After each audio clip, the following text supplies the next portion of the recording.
And I'm Brian Stockinger, Associate Veterinarian at Kansas City Zoo. And today we're going to be talking about a conservation grant project that I initiated, and it's the Eastern Spotted Skunk Health Assessment and Disease Ecology. I just want to start by thanking Stacia, the Conservation Grant Committee, for allowing this opportunity to become a reality and for putting this presentation together today. And without further ado, we'll get going. Kind of going to go through a few different things, start a little bit just about the animal itself, what they are, why there's concern, and then kind of roll that into the grant initiative and what specifically we were doing there. So, as a lot of you guys know, and I should say, for the most important thing, for the people here who work at the zoo, contrary to popular belief, I do have hair. This is what it looks like. You can now see it. We might be weaning down on the hat. We'll see. So here we go. So a little natural history about spotted skunks. We've got two skunk species native to Missouri, the striped and the eastern spotted. A lot of you guys obviously familiar with the striped skunk.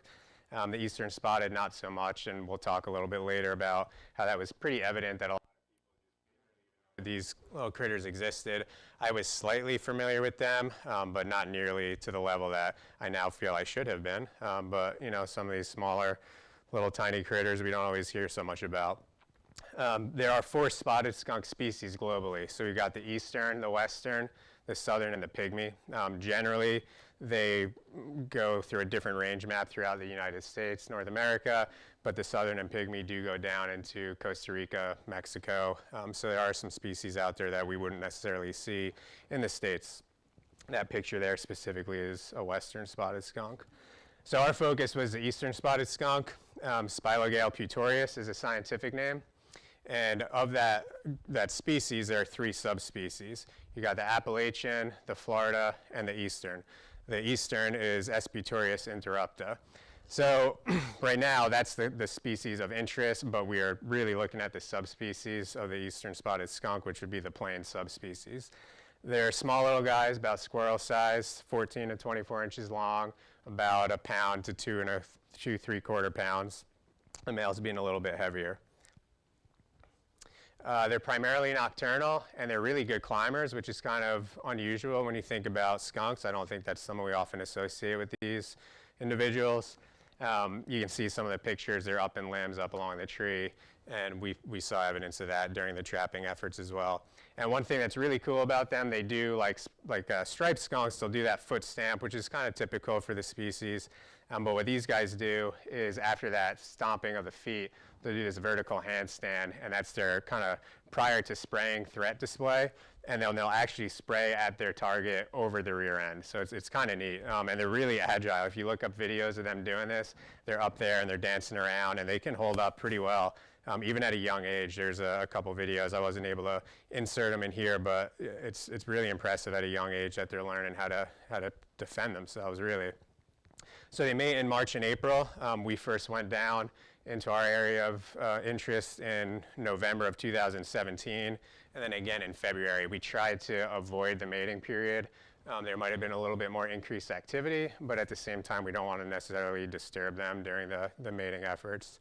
Their gestation is pretty short, 50, 65 days, and the young are born in late May to July. And in general, they live about 5 years in the wild. So they're pretty omnivorous. The reason I put this up is just kind of we'll touch upon some of the reasons for why they're a species of concern. In the summer, they eat primarily insects. In the winter, a lot of mice, and then other various small mammals and other dietary items as available, really. Their range is fairly small, about a quarter square mile, I should say. And the males, they may during breeding season specifically range over about 4 square miles. So you think about a little guy, you know, a pound to 2 pounds covering 4 square miles. You know, that's pretty impressive, but they're out there looking for their mate and trying to repopulate.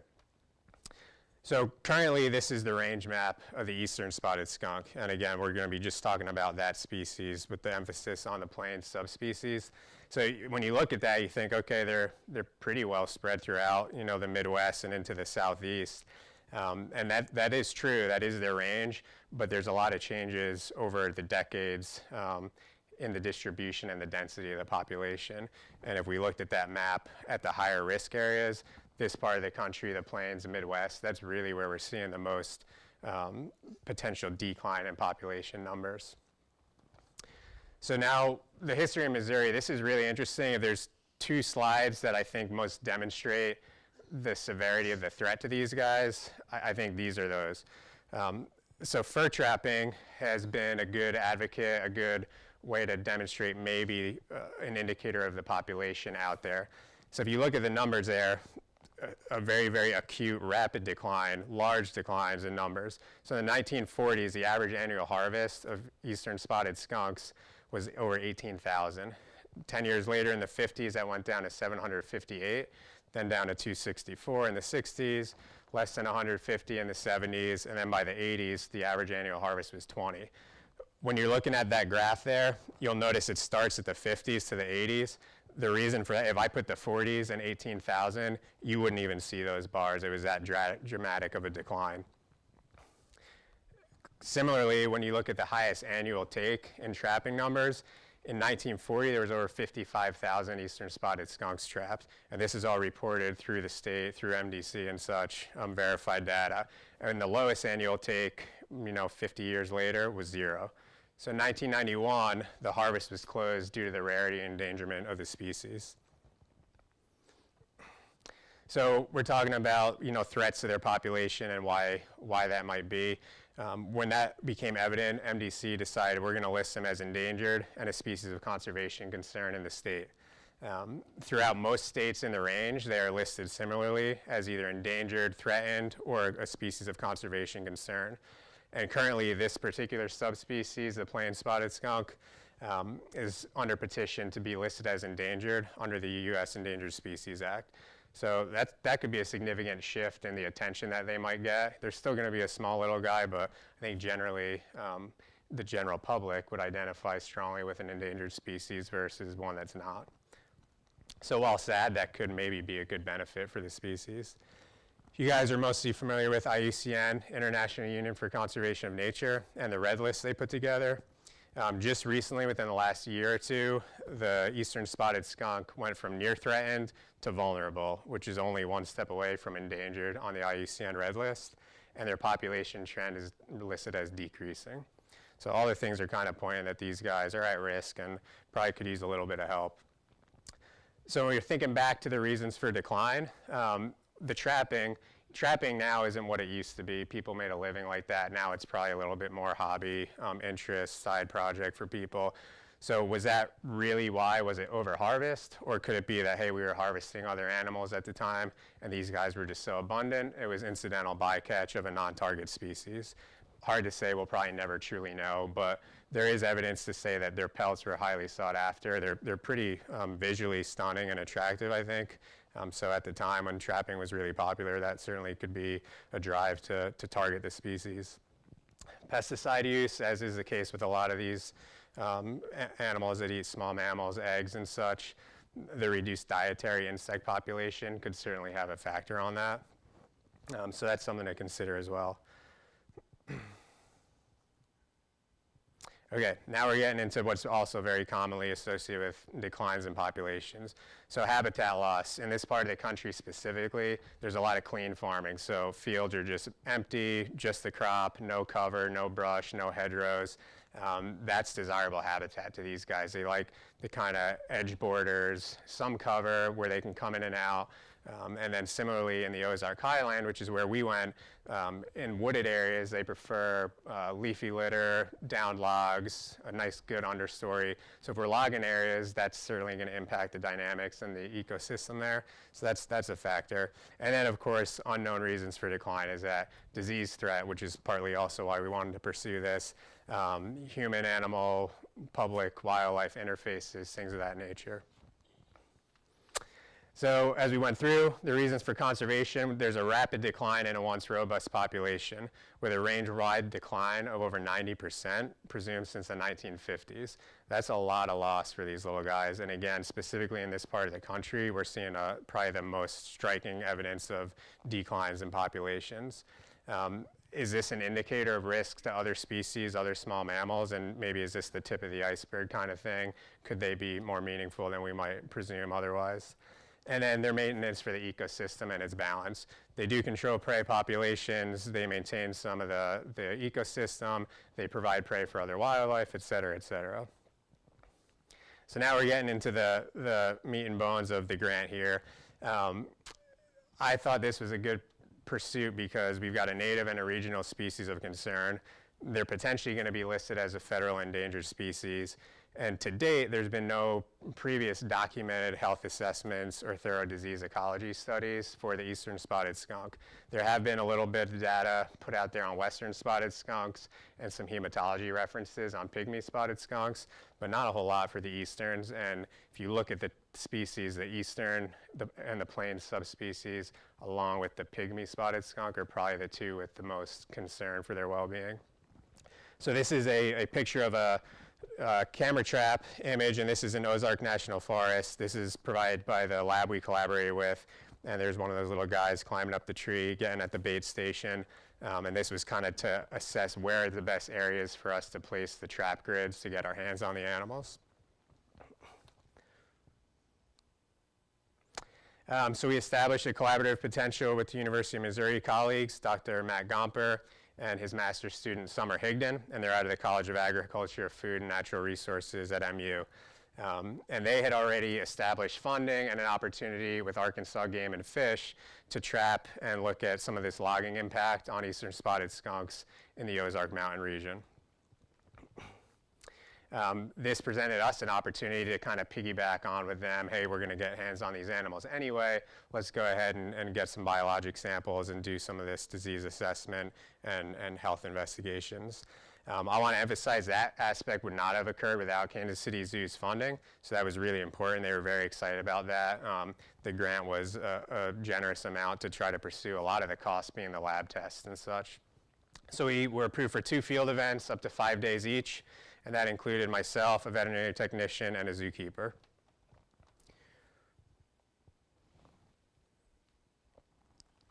There we go. So our goals were to live capture at least 10 or more spotted skunks, anesthetize them, do a physical exam, get some biological samples, take some morphometric measurements, identify them individually. That picture is just kind of the prep work the night before. We've got a Ziploc bag with all the equipment we need for any one individual animal, kind of grab and go, okay, here's skunk 1, here's the bag, let's get all our swabs, our blood collection, our microchip, et cetera, et cetera. So just lining everything out preparation-wise. And then we wanted to place radio collars on each animal, of course have a safe recovery and release, and get some post-capture radio tracking and monitoring, and then process our data, test our samples, and release the data after interpreted. So the fieldwork took us down to Dover, Arkansas. It's about a 6-hour ride from Kansas City, 2 hours south of Branson about, and our focal area was within Ozark National Forest, and looking at some of the grid patterns out there with the traps that were placed. So we had 2 trips, as I mentioned. November was myself, Corinne Willie, our senior RVT, and Amy Sarno, one of our zookeepers. That photo is there on my left, your left as well. And we've got Summer Higdon, next to Corinne is the master's student, and then Luke, between Amy and I, is the field technician that was down there on site, essentially living down there, setting out the grids, doing the trapping initially. And then we went back in February, and myself and Sydney went down in February. We didn't have a zookeeper at that time, but we did return for 5 more days in February.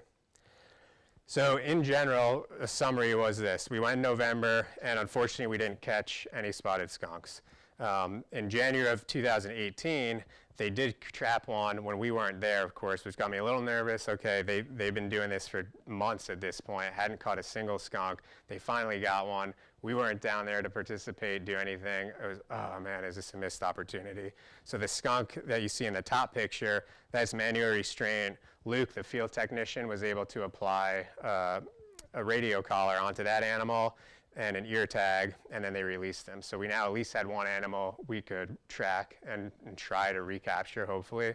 So in February, we were fortunate enough where we did catch 2 spotted skunks, which is less than the target number, but we were really, really thrilled by that point because it was becoming clear that the abundance and elusiveness of these guys was a little bit more challenging than we anticipated.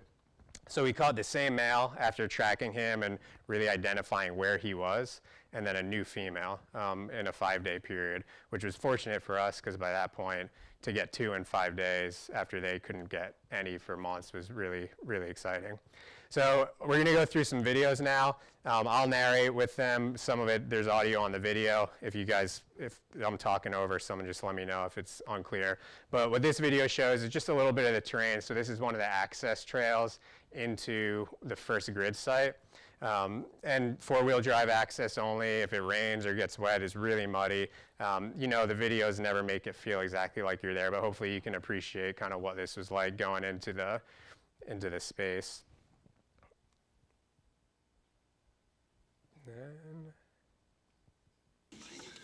There you go. So this has been the access route each morning to this location at least.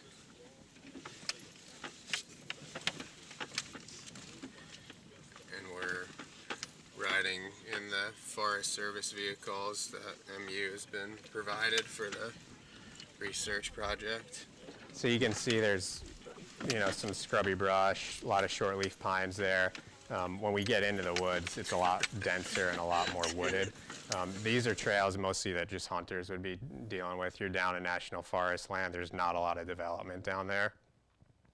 So this next video is a little bit longer, but this is kind of to demonstrate the ecosystem they live in. And, you know, to be quite honest, the challenging terrain exceeded my expectations, especially the first trip. There was areas where it was easily a 45-degree angle up and down into these ravines, thick brush, just basically pushing your way through, and a lot of work. And you'll hear me talking about it. The grids were 49 traps per grid, and each trap was about 50 yards apart. And we would go through 2 of those grids, so 98 traps between 4 to 5 people every day, each morning from about 7 till noon. So it's challenging. There's times where you're out of breath, hurting, your legs are burning, and you really respect the area these guys live in, and it kind of also supports, maybe that's part of it, it's just such a difficult place to identify the individual animals. All right, here we go, on to the next trap. There's Luke. This is trap G4. So we marked the traps with a yellow and orange blaze, and we followed pink blazes along each line on each grid. So each line was a letter that associated with a trap. Some of the traps we really camouflaged like that one. Other ones were left fairly open, invisible. Thick stuff here, pretty rocky. And again, you know, the videos, nothing ever does it justice. These are the trail lines that it's Luke and Summer have set. And that goes trap to trap. We're on the G line right now, correct? So we're on one side of a ridge line down into a valley, and you'll see we pan up to show kind of where we parked the vehicle. Coming up to the ridge line up there. And we parked yesterday over that way and worked our way down and out. So you could definitely appreciate why the logging effect would totally eliminate the habitat that these guys would pursue. The logging down there is done sustainably, you know, and there's burns and such, but it still really changes the environment. And you can see it was a little bit easy at times to get mixed up, and okay, you see a pink blaze, then you look, you know, 20 yards to the left and there's a different pink blaze, and is that the line you're on, or do you go straight or left? So we're off trail right now, there's no trail here, just kind of. So it took a little practice to get used to that. Following these lines. Say what? Bushwhacking. By hand. So each trap is about 50 yards apart. I'm getting a little tired. So we're at the next orange blaze here. And there's the trap. So that was a walk, and you're doing that 50 times. Back where we came. In the morning. And you'll look, if I look back, I zoom in, you can see the flags as we get through the woods. There. 2 of them. So luckily, we had very little leaf cover because it's time of year. I think it would have been scented bait here, lure. more challenging. Aromatic. Yeah. So that's a scented lure. We're using cat food or tuna and just adding that in there. Same kind of traps we use at the zoo for raccoons, opossums, anything that's in and around the public areas that we need to trap and remove or relocate. So just tomahawk traps. So each time we would get to a trap, we would identify that trap as either open, closed, or disturbed. Open would have been just like that, nothing happened, full of bait, never triggered. Closed, which we did see quite a few of those, was closed but no animal. So whether that's a mouse came in and out, triggered it, escaped, animal, raccoons reaching in from the outside, messing with the bait, and then closed would have been closed with or without a capture. So February, we go back and identified the one male that they had already captured, and then the female came later. So on the left is the male. That's the morning that we captured him. And then on the right is the female, which is a few days later. So this next video here, this is going to show this is why the collaborative efforts are so important, in my opinion. To do this type of project on our own, at least in my experience, would far exceed my training, my abilities. There's a lot of infrastructure and effort. You've got somebody who lived down there for 6 months setting these grid lines, doing the traps, doing the radio tracking once we had animals. So this is Summer using the radio tracking device. Some of you guys are probably familiar with this. It's radio telemetry.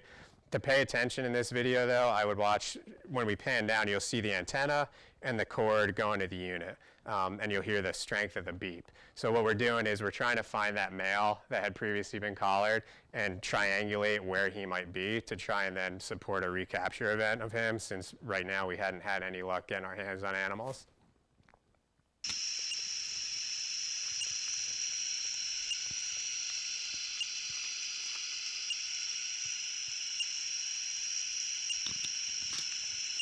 So what that means is he's somewhere out there. We don't know anything more, but he's out there and he's alive as best we can tell. Depending on the patterns of the beeps, tells us whether there's been movement or whether there's a mortality signal. The mortality signal, the animal could be sleeping, could be passed away, could have shed the collar, we don't know. So somewhere out there was M1, which is male one, who we affectionately called Muhammad. So Muhammad's out there, so we're gonna go find Muhammad. So we hiked down in the ravine, pretty much like we did in the last video. And what we did, though, is we utilized the radio telemetry to identify in what triangular area could he be. And then as we get closer to those areas, which can kind of narrow it down to like a 40, 50 yard, square yard area, I would say, you basically break down that telemetry unit. And in this video, see there's no antenna, there's no cord, and it's just the base of the unit. And you'll hear the beep, but it's a lot quieter. And right now, if you didn't know any better, you'd think she's just standing there. Okay, there was probably a trap there. That flag is on a tree that's right next to the den. And we could walk right by that den and not even see it. They're that well covered. So Summer's gonna point that point that radio unit away, and you won't hear anything other than static. And then as she puts it at the den, you're gonna hear it. It's a quieter beep, so you gotta listen, but you'll hear the beep. And without all the sensitivity there, that basically means the only place possible that that collar could be is in that den.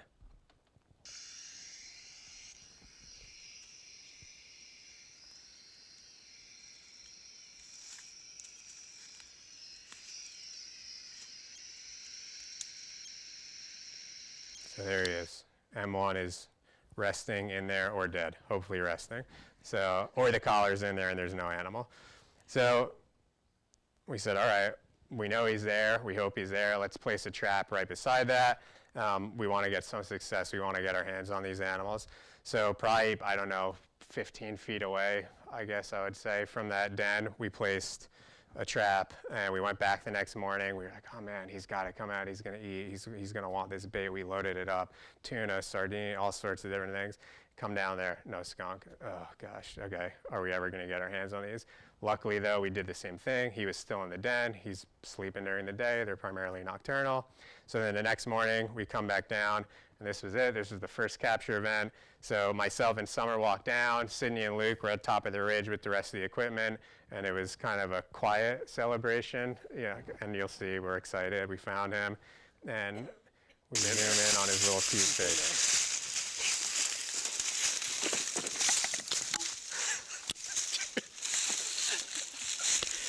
Good job.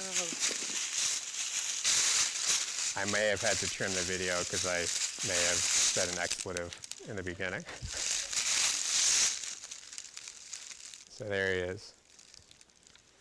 That's a male eastern spotted skunk.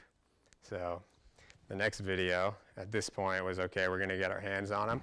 So we anesthetized them, and what we did is similar like we would do crates here. We kind of put a pillowcase up alongside the trap, scoot them out of the crate into the pillowcase, and close that up, secure the head, and just kind of get a rear limb out, the hind end, and do an intramuscular injection of our anesthetic drugs.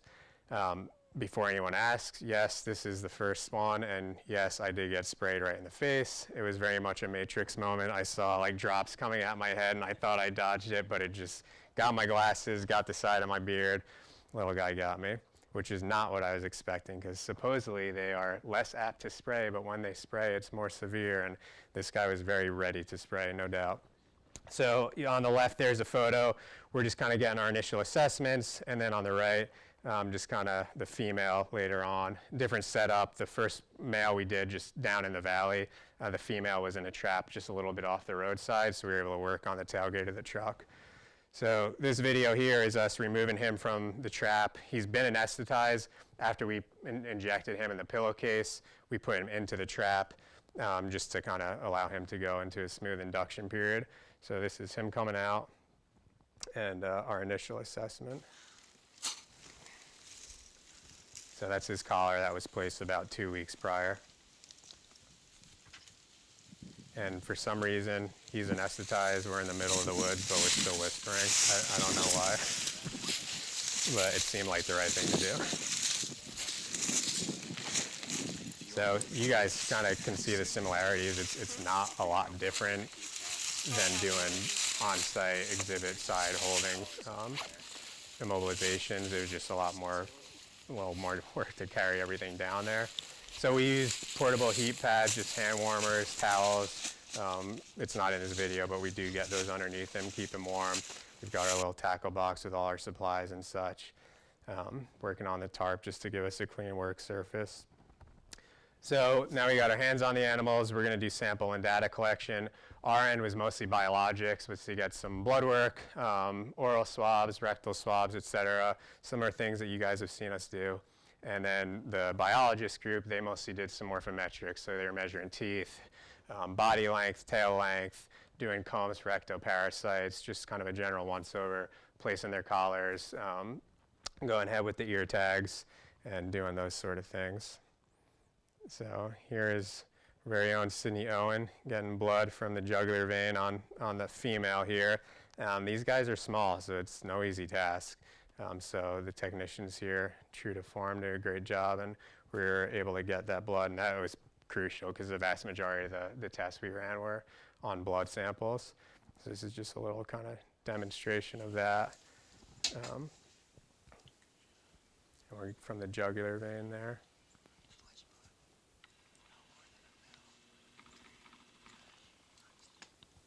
So on the female, it was a little bit easier because she didn't have a collar yet. The male had the collar in place, so trying to work around that, you only got a, an inch-wide region to access the vein. So do you slide the collar up? Do you slide it down? Do we spin it around? We were able to get it, but yeah, it was a great job there. And there are only, like I said, these guys were small. They were about less than a pound. My guess is they were probably last year's offspring. So we were taking about 3 to 4 mils of blood from each one. And then radio collar placement, we saw how important the tracking was for the first male to get our hands on him. Of course, we want to put a collar on the female as well. That's a little bit of a picture of the layout of the tailgate, kind of what was going on there, just trying to prep everything, have it out, ready to go. And then that's the male. His collar, you'll see compared to the females when we put it on, a little bit beat up, a little bit dirty already from 2 weeks. But the collars in general, hopefully would give you life for about a year-ish, maybe a little bit longer.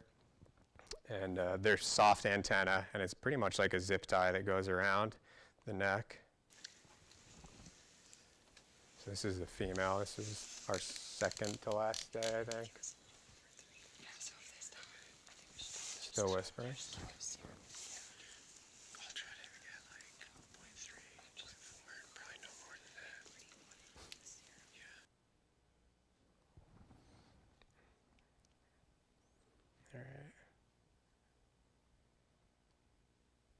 go. Okay.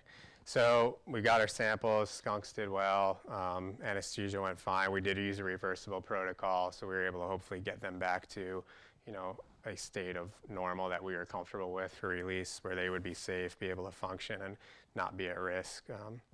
So this is the release of the male, and I think it's a pretty good demonstration of what we try to achieve at any time we're doing anesthesia, is to have them be a rapid, smooth recovery and let them kind of be on their way. This is my first true fieldwork experience with this, but just talking to colleagues and Kirk and such, it's different when you're out in the wild. There's a lot more threats that we can't control, but at the same time, you don't want to hold those animals any longer than you have to.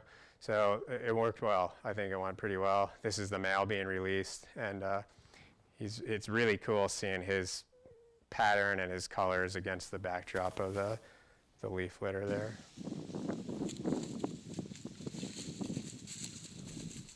And you can see he's pretty much doing what you want. He's going away from us somewhere else, trying to find a safe place.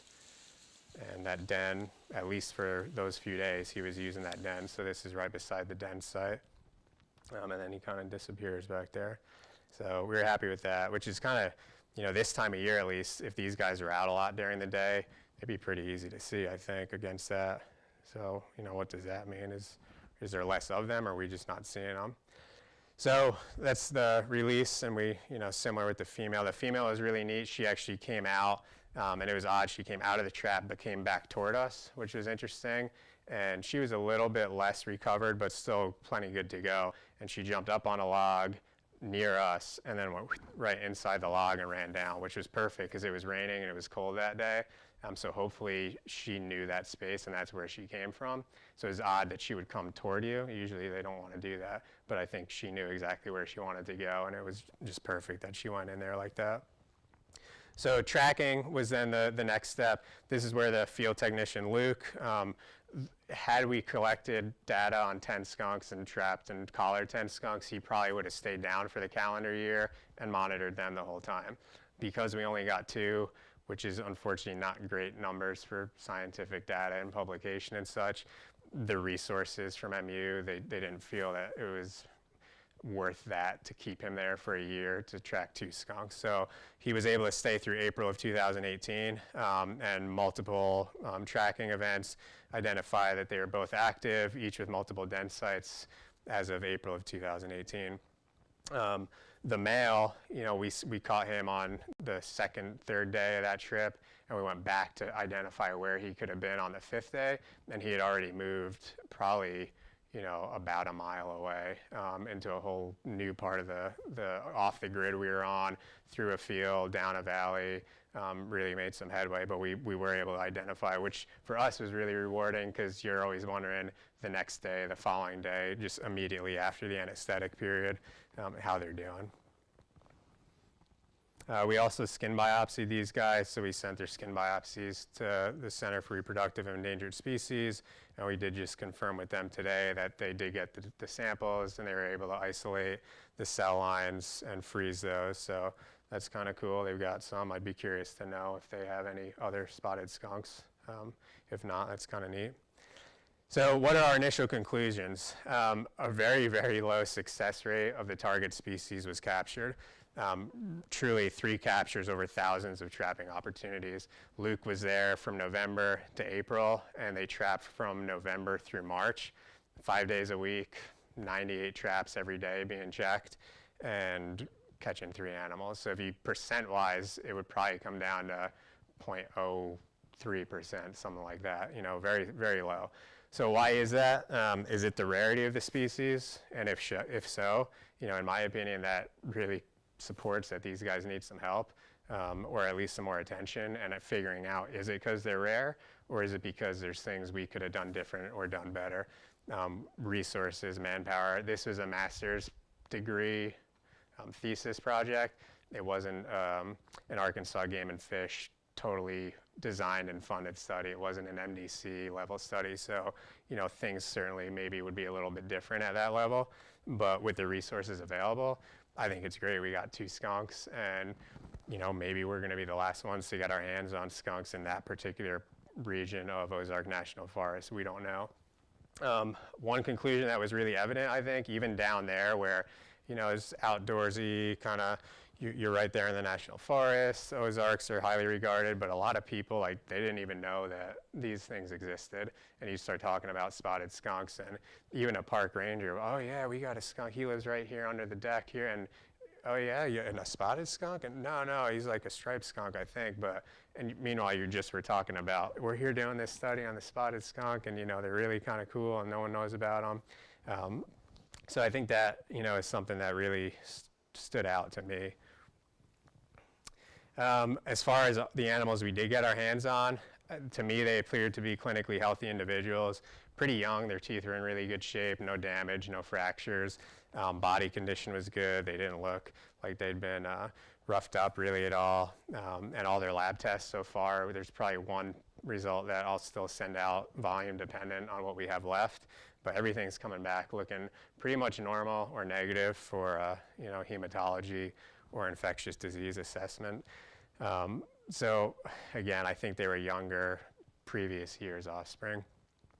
The lab results, is that all good? Hopefully, but could it be that we're seeing negative results on canine distemper because they didn't yet get it and every other adult dies of it? Who knows? We don't know. So that's something that more numbers, more data, and truly the opportunity to re-catch these guys and rebleed them and then ultimately get our hands on them at the time that they pass away for necropsy would be amazing. That's going to be a little bit of a challenge unless we can get back down there with people who have the skill set for telemetry to kind of identify where they are, but it would be excellent if we could get our hands on these two individuals again. So what's next? Going to compile and interpret the data and the results. I just gave you a brief summary. It's going to be mostly anecdotal. Again, unfortunately, two animals isn't really scientifically strong enough for publication, but there's other groups out there that have an interest in these guys, and maybe we can just at least say, we did this, this is what we got, FYI if it helps you out in the future. We want to for sure maintain the collaborative relations with the University of Missouri, and I would love to pursue future grant opportunities here. Things that I think would be really beneficial would be to strengthen awareness and education of the species. If things are trending the way they are, I think they're going to become federally endangered, and maybe that will get a little bit more of a push for helping that information get out there just to anybody nationally. Continue again with MU, maybe expand within MU's confines if we can, or try to partner with them to approach MDC and other stakeholders and see what can we do to better help these guys, especially in this part of the country. And then optimally, additional field work would be great. We were really fortunate that timing worked out on this. To go again and do more would be excellent. It's going to take a little bit more initiative to create that opportunity again, but that's where the collaborations I think are really important. So we're going to try to continue that if at all possible. And then in any capacity, more work is needed. I've grown to be kind of fond of these guys, and I think they're really cool. And I hope you guys feel that way. They're kind of neat, and I think they need some help. So again, I just want to thank everybody here at the zoo. Thank you guys for attending. Thank the Conservation Grant Committee, Stacia for your help putting this together today, and MU and our collaborators. So if there's any questions, I'd be happy to take them. Yeah. Anybody? Tim? On your chart with the 50-year decline Yeah. or crash, basically, are all of the four subspecies of spotted skunk doing the exact same thing? No, that data is specific to eastern spotted, and I didn't go through the literature to look into the other species. What I can tell you, though, is if you look at eastern spotted skunks in like Florida and the southeast, the populations are a lot more robust, and there's study groups out there, Clemson, Georgia, doing some spotted skunk work, and they're having, I think, what appears to me more success getting hands-on. And I just didn't do what Stacia asked me. I'm going to repeat Tim's question. He asked if the four species of skunk all went through that same decline in population numbers from the 40s to the 90s. So yeah, I don't believe so. But again, the pygmy is vulnerable on IUCN, Western and southern are least concern right now. So, yeah. Rob? Can you elaborate more on why Arkansas specifically was chosen? Yeah, the question is why Arkansas? Initially, we were trying to look in southern Missouri, and the focal point was the Ozarks, essentially because this group, Dr. Gomper and his lab, had done studies on spotted skunks probably about 8 or 9 years ago, and they were down in like the Ouachita Mountain Range area in the Ozarks, and they had pretty good success. I think they got their hands on 8 or 9 animals, if I remember right, from the publication. So it was, we know they're out there in the Ozarks, and this was an area with some of the logging impact that kind of correlated nicely to the thesis project. So that's another question. If we went back to where they did it the first time 8, 10 years ago, you know, maybe that specific area had more number of animals. There are spotted skunks still around here.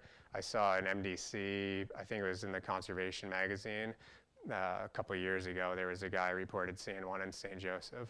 So, you know, we've talked a little bit about more local opportunity, but as you can see, we went to an area we thought the density was going to be better, and we still had very little return on that. So identifying the area is going to be tough.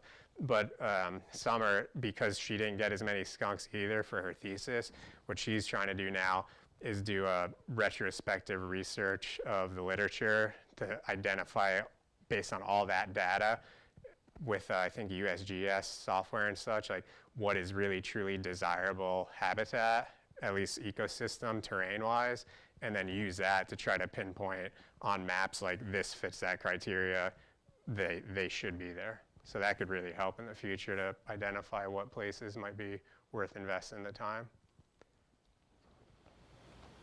What else?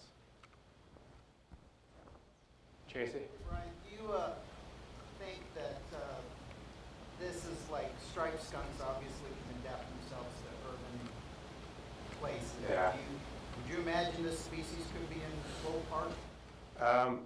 He's asking, could they be in more urban places? I'm no expert. I would expect, hopefully they're out there, and there's just not a lot of them, and they keep to the thick areas, and you know, we're just not seeing them. I don't know, but Dr. Gomper, in my conversation with him, I think they're probably in more places than we think they are, but just not nearly to the level that you would happen to see them. A lot of, iNaturalists, who you guys are familiar with that probably, I know Stacey's talked a little bit about that. They do the citizen science and the reporting sightings, and they've got a spotted skunk page, and honestly, some of the ones that you see on there, maybe half I would estimate, are like roadside kill carcasses. So they're out there. I just think finding them alive is not that common. So I don't know, but I would think, hopefully, yeah. Any other questions? Okay.